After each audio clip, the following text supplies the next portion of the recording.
Kalau kami dari Agung Podomoro Land melihat tren penjualan rumah justru membaik gitu ya, khususnya di tahun 2022 ini. Kami sudah menjalankan 3 bulan ini ya kuartal pertama dan penjualan atau marketing sales kami angkanya cukup signifikan. Dan memang selama pandemi ini kami juga banyak sekali meluncurkan proyek-proyek baru dan produk-produk baru yang related ke landed housing. Dan selama ini penyerapan pasarnya baik gitu. Hmm. Sebelumnya Anda mengatakan bahwa sepanjang 3 bulan pertama marketing sales dari APLN itu terus meningkat signifikan. Nah ini peningkatannya seberapa signifikan sih Pak Agung? Iya, kalau kita lihat terus terang kan memang pandemi yang dimulai di tahun 2020 awal ini kan memang berdampak ke semua industri, tidak hanya properti. Nah, justru kami melihat teman-teman developer lain pada saat pandemi dimulai itu mulai menahan diri dan kemudian mulai wait and see. Nah, Mhm. sementara mungkin kalau Bapak Ibu pemirsa melihat justru Agung Podomoro Land di puncak-puncak pandemi yaitu di bulan Agustus tahun 2020 justru meluncurkan proyek terbesarnya yaitu Kota Podomoro Tenjo. Nah, di mana penyerapannya sangat signifikan, luar biasa. Sampai dengan hari ini, data per hari ini kami sudah menjual untuk hanya proyek Kota Podomoro Tenjo saja, itu sejumlah 3.584 unit rumah. Jadi belum 2 tahun dari pada saat diluncurkan. Dan kami melihat memang ini trennya justru membaik gitu ya, karena pandemi justru terjadi perubahan yang signifikan dari preferensi pasar, ya karena ada social distancing, ya orang sekarang lebih concern dengan hidup sehat. Jadi akhirnya mereka memutuskan untuk memiliki rumah lagi,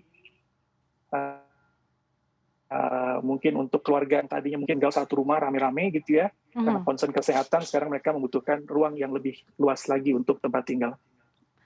Oke, menarik Pak Agung, terkait dengan sejak masa pandemi kebutuhan masyarakat akan hunian ini kan berubah sehingga muncul yang namanya hunian yang lebih lingkungan yang lebih sehat atau bisa dikatakan rumah tumbuh. Nah, kalau dari rumah tumbuh Agung Betul. Podomoro Land sendiri sejauh ini seperti apa sih perkembangannya dan juga trennya seperti apa di tahun 2022 ini? Ya. Nah, kami melihat pengalaman dari peluncuran proyek kami yaitu di Kota Podomoro Tenjo di pertengahan tahun 2020, yaitu konsepnya memang betul rumah tumbuh, di mana kami menyediakan lahan yang lebih luas ya, yang di dalam lingkungannya, kemudian dengan rumah kompak Mhm.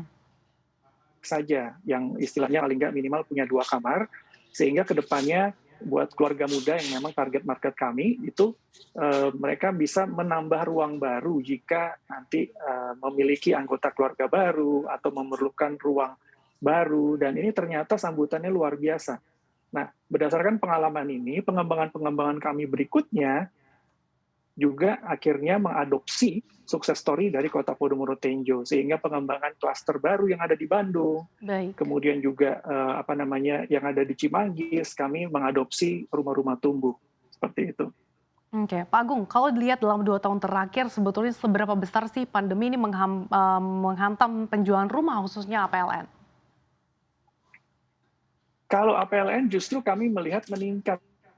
Mhm.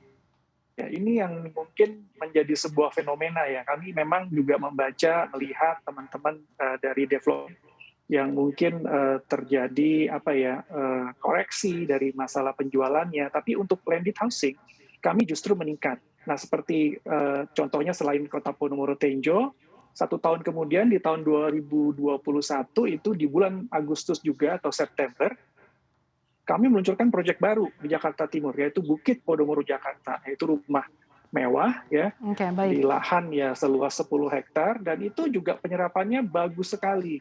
Oke. Pak Ya, Agung, menarik jadi nih. Tadi Anda rumah mengatakan ada baru, fenomena peningkatan landed house. Nah, ini peningkatannya seberapa besar sih, Pak? Karena kita tahu bahwa pandemi ini kan justru menekan daya beli konsumen. ya kalau saya melihat ya daya beli itu tetap ada ya. Jadi Hmm. kami melihat sebenarnya justru konsumen mungkin saat ini lebih selektif karena terus terang 2 tahun karena pandemi ini kelas menengah itu mereka tidak spending yang istilahnya biaya-biaya waktu sebelum pandemi. Itu banyak sekali yang di-saving ya. Nah, kemudian karena tadi kebutuhan akan rumah itu atau papan itu adalah sebuah kebutuhan dasar ya, basic ya. Karena jumlah populasi bertumbuh terus ya, keluarga bertumbuh sementara lahan makin terbatas, sehingga para keluarga-keluarga ini tentunya juga mereka mempertimbangkan untuk anak-anaknya atau keluarganya untuk memiliki hunian yang lebih besar ya, yang lebih memadai dengan fasilitas yang lebih baik, bahkan mempersiapkan anak-anaknya sejak dini untuk memiliki hunian. Nah, ini yang kami Oke. lihat, justru selama 2 tahun mereka tidak spending, mereka punya saving yang mulai dibelanjakan pada saat pandemi itu gitu. Mereka melihat ini juga sebagai instrumen investasi soalnya.